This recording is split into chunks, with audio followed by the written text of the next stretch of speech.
Hai semuanya, kali ini kita berjumpa lagi dengan pembelajaran tentang bahasa Ibrani. Bahasa Ibrani disebut juga dengan Ivrit. Bahasa ini merupakan salah satu bahasa tertua yang ada di dunia. Bahasa Ibrani juga merupakan bahasa keagamaan, sama seperti bahasa Arab. Baiklah, tanpa berlama-lama lagi, kita langsung masuk ke pembahasan kita. Bahasa Ibrani dulunya diucapkan pada zaman kuno di Palestina. Kemudian, bahasa Ibrani digantikan oleh dialek barat bahasa Aram yang dimulai sekitar abad ketiga sebelum Masehi. Namun, bahasa itu terus digunakan sebagai bahasa liturgi dan sastra. Bahasa ini dibangkitkan kembali sebagai bahasa lisan pada abad ke-19 dan 20 dan merupakan bahasa resmi Israel. Sejarah bahasa Ibrani secara umum digolongkan menjadi 4 periode utama. Yang pertama adalah periode Ibrani Alkitabiah. Era ini dikenal juga dengan era Ibrani klasik.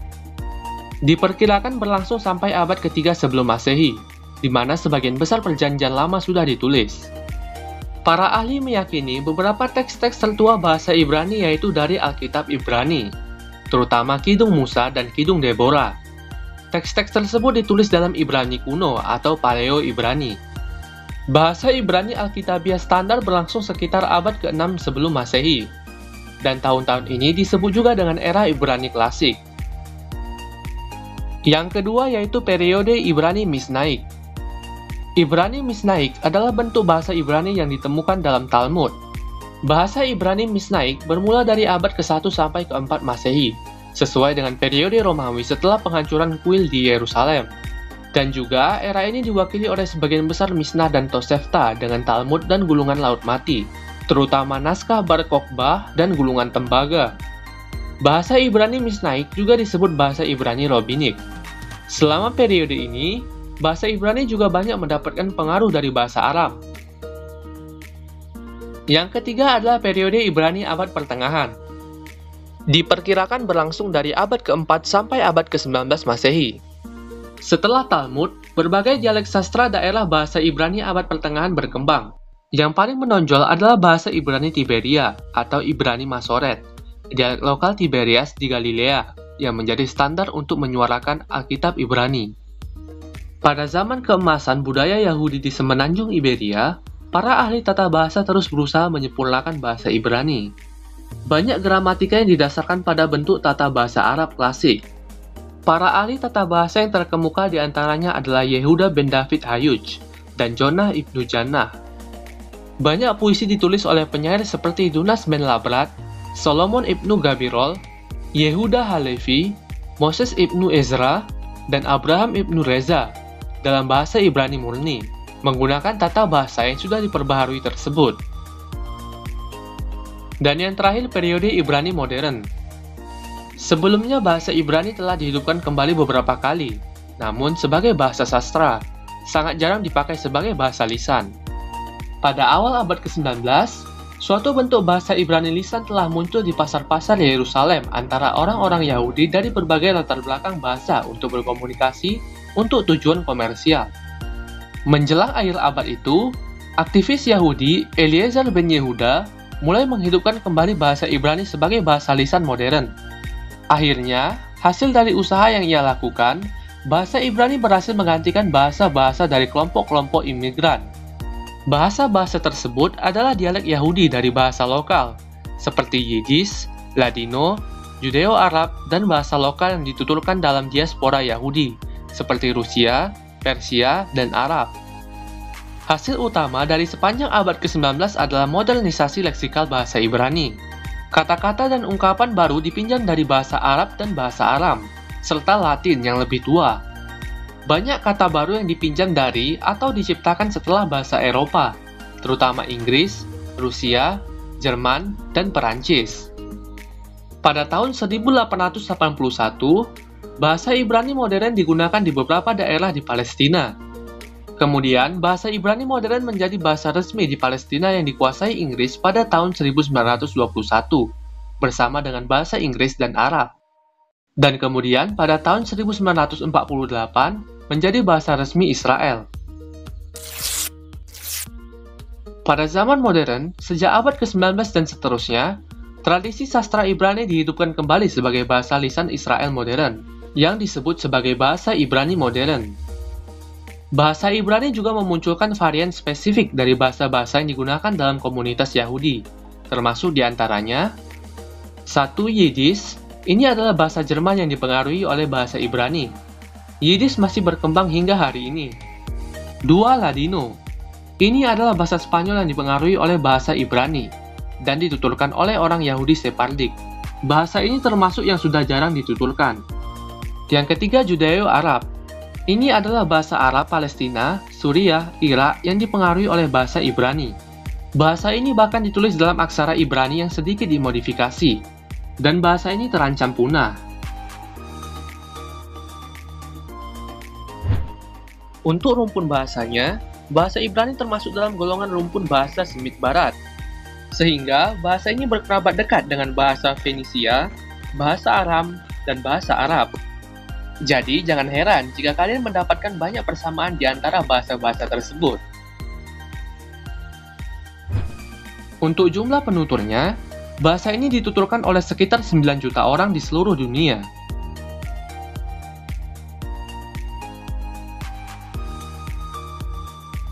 Untuk wilayah penuturnya, Israel adalah satu-satunya negara yang menggunakan bahasa Ibrani sebagai bahasa nasionalnya. Namun, bahasa ini juga digunakan sebagai bahasa minoritas di negara-negara berikut.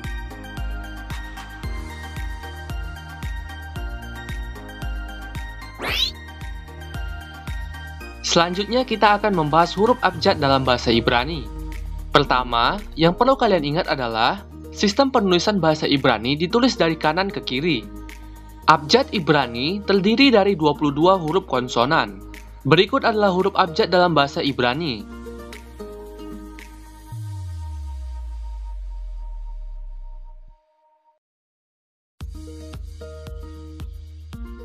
Dan ini tulisan abjad Ibrani jika disalin ke abjad Latin.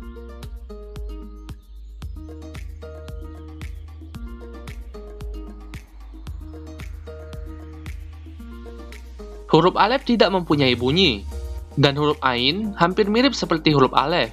Ia tidak memiliki bunyi. Terkadang, huruf ain digunakan untuk memberikan jeda, seperti pada kata Jumat. Kedua huruf ini juga sering dihilangkan apabila tulisan Ibrani disalin ke dalam tulisan Latin, atau terkadang hanya diberi tanda apostrof. Dan biasanya dalam tulisan Latin, huruf het sering dibuat sebagai X, dan huruf sade sebagai C. Huruf bet, kaf, p, dan shin mempunyai dua bentuk. Satu mempunyai titik dan satunya lagi tidak. Dan untuk huruf shin hanya dilihat posisi titiknya saja, di kanan atau di kiri. Jika di kanan, maka tulisan Latinnya SY, beberapa orang menggunakan SH. Dan jika titiknya di kiri, maka huruf Latinnya S. Mungkin kalian juga bertanya-tanya, ada beberapa huruf yang bunyinya sama. Lalu, apakah ada perbedaan di antara keduanya? Jawabannya tidak, mereka tetap dibaca sama. Untuk memudahkan pembelajaran bahasa Ibrani ke depannya, ada baiknya kalian harus menghafal abjad-abjad bahasa Ibrani tersebut, dan juga cara menulisnya. Semua huruf Ibrani ditulis dengan tinggi yang sama, kecuali huruf iod. Beberapa abjad Ibrani juga harus ditulis dengan teliti, supaya jangan terjadi kekeliruan dalam membacanya. Bandingkanlah huruf-huruf di bawah ini.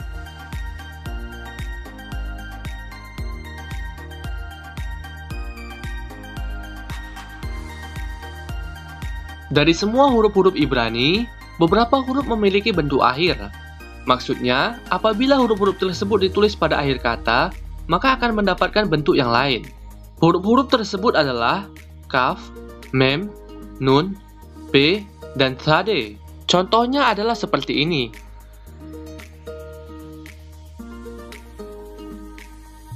Coba kalian perhatikan, semua bentuk huruf terakhir memiliki ekor, kecuali mem. Huruf-huruf Ibrani yang lain hanya memiliki satu bentuk. Selain itu, ada juga beberapa huruf modifikasi yang digunakan untuk menuliskan kata-kata pinjaman dari bahasa asing. Berikut adalah huruf-huruf tersebut beserta contohnya.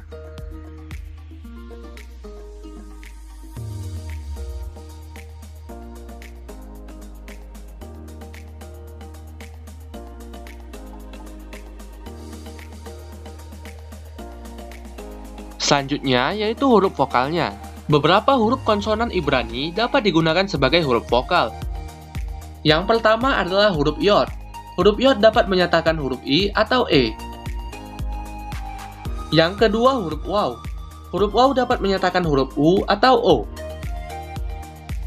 Lalu yang ketiga huruf He. Huruf He dapat menyatakan huruf A. Namun perlu diingat, penggunaan huruf He sebagai huruf A hanya dipakai saat huruf He berada di akhir kata. Dan kadang-kadang, huruf Alef juga berfungsi sebagai huruf hidup. Ada satu lagi cara untuk membuat huruf vokal, yaitu dengan menambahkan tanda vokal pada huruf Ibrani. Berikut adalah tanda-tanda vokal tersebut.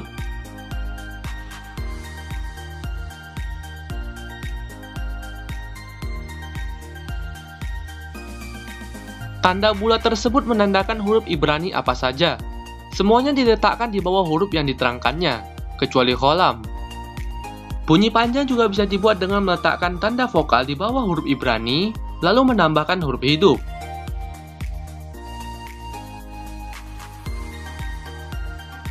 Pada zaman dahulu, bunyi lisan antara vokal panjang dan vokal pendek dapat didengarkan perbedaannya dengan jelas. Namun, pada zaman sekarang, pengucapan panjang dan pendek tersebut tidak diperhatikan lagi. Ada satu jenis tanda vokal lagi, yaitu tanda shewa. Tanda ini menunjukkan bunyi vokal pendek. Tanda shewa ini juga bisa digabungkan dengan tanda segol, patah, dan komats. Namun kebanyakan, tanda shewa digunakan sebagai tanda pada huruf mati yang tidak memiliki vokal. Tanda ini tidak dibunyikan dan tidak perlu ditulis apabila suatu kata Ibrani disalin ke dalam huruf Latin. Contohnya adalah seperti kata Israel. Dalam tulisan Ibraninya dibaca Yisrael, bukan Yisrael. Dan kata latihan, dalam tulisan Ibraninya dibaca Targil, bukan Taregil. Sebelumnya kalian sudah melihat tanda titik kecil di tengah huruf. Tanda titik kecil di tengah huruf juga berfungsi untuk menduakalikan suatu huruf yang ada di tengah kata. Contohnya seperti ini.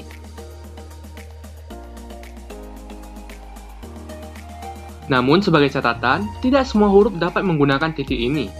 Huruf-huruf ini tidak bisa menggunakan titik di tengah.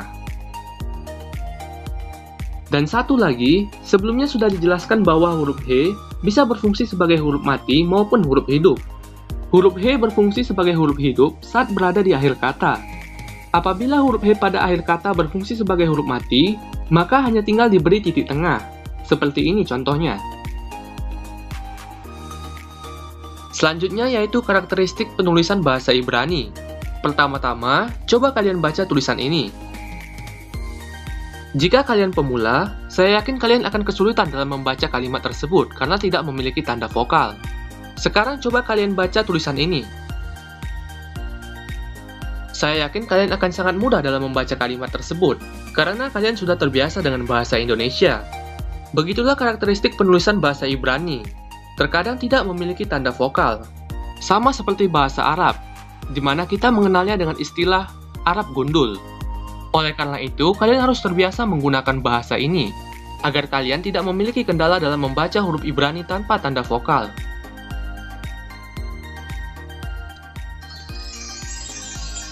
Nah, yang terakhir kita akan belajar cara membuat kalimat dari bahasa Ibrani. Sebelum itu, kita harus mengenal sedikit karakteristik dari kata kerjanya. Di sini saya tekankan bahwa yang akan kita pelajari bukanlah bahasa Ibrani Alkitab, namun bahasa Ibrani modern, yaitu bahasa Ibrani yang dituturkan di Israel saat ini. Bahasa Ibrani modern memiliki 3 bentuk tenses, yaitu present tense, past tense, dan future tense. Berbeda dengan bahasa Ibrani Alkitab yang hanya memiliki past tense dan future tense. Bahasa Ibrani modern juga banyak memiliki kata-kata baru. Baiklah, kita lanjut ke pembahasan inti kita tentang membuat kalimat dalam bahasa Ibrani. Satu kata kerja dalam bahasa Ibrani bisa memiliki banyak sekali bentuk. Tapi kalian tidak perlu khawatir, karena kita akan mempelajarinya step by step dengan berbagai rumus dan trik agar kalian bisa cepat menguasainya. Kata kerja bahasa Ibrani mempunyai ciri khas yang sangat penting yang perlu kalian ingat. Kata dasarnya terdiri dari 3 atau 4 huruf, namun kebanyakan terdiri dari 3 huruf. Lalu, vokal ditambahkan di antara ketiga huruf-huruf ini. Kata kerja dalam bahasa Ibrani berubah-ubah mengikuti bentuk subjek. Dalam bentuk present tense, ada 4 bentuk subjek, yaitu maskulin tunggal, feminin tunggal, maskulin jamak, dan feminin jamak. Dalam bahasa Ibrani, ada 7 turunan bentuk kata kerja. Bentuk-bentuk ini disebut binyanim. Binyan sendiri artinya adalah bangunan. Ini adalah ketujuh binyan dalam bahasa Ibrani.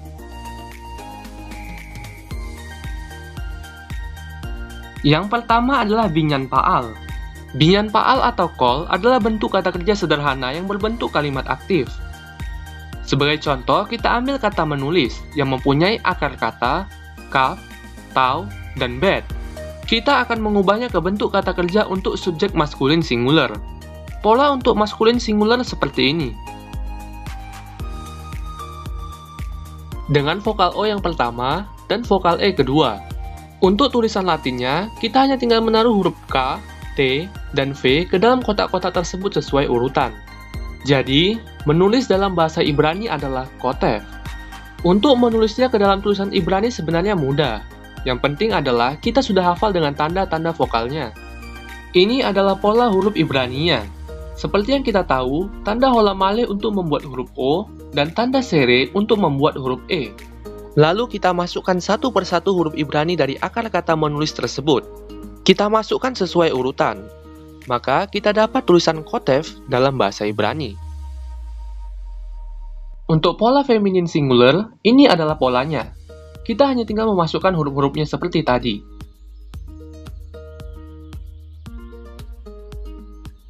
Bentuk pluralnya juga memiliki pola.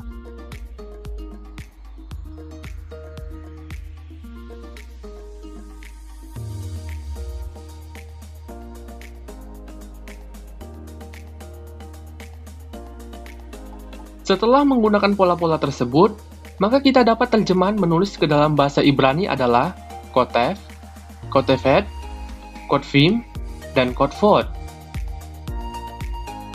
Kita coba menggunakan kata lain, yaitu belajar, yang mempunyai akar kata lam, mem, dan dalet. Lalu huruf ini kita masukkan ke pola-pola tadi. Maka, kita dapat terjemahan belajar dalam bahasa Ibrani adalah lomed, lomedet, lomdim, dan lomdot. Sekarang mari kita membuat kalimat dalam bahasa Ibrani. Pola kalimat dalam bahasa Ibrani Alkitab adalah kata kerja ditambah subjek ditambah objek.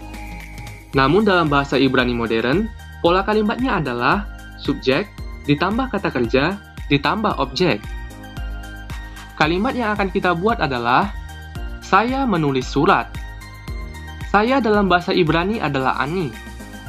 Menulis dalam bahasa Ibrani ada 4 bentuk. Lalu, yang manakah yang akan kita gunakan? Karena saya adalah laki-laki dan saya adalah bentuk tunggal, maka saya menggunakan khotef. Surat dalam bahasa Ibrani adalah makhtifa. Jadi, saya menulis surat dalam bahasa Ibrani adalah ani khotef makhtifa. Ani khotef makhtifa. Sekarang kita coba contoh kedua. Mereka belajar bahasa Ibrani. Mereka ada 2 jenis, yaitu mereka untuk maskulin dan mereka untuk feminin. Dan ternyata, mereka dalam kalimat ini adalah grup gabungan antara laki-laki dan perempuan. Karena merupakan grup gabungan, kita memakai bentuk maskulinnya, yaitu hem. Untuk kata kerjanya, sudah jelas kita memakai lomdim. Bahasa Ibrani adalah ibrit. Jadi, mereka belajar bahasa Ibrani adalah hem lomdim ivrit. Hem lomdim ivrit. Baiklah, itu dia pembahasan kita tentang bahasa Ibrani untuk saat ini. Semoga video ini bermanfaat dan terima kasih sudah menonton.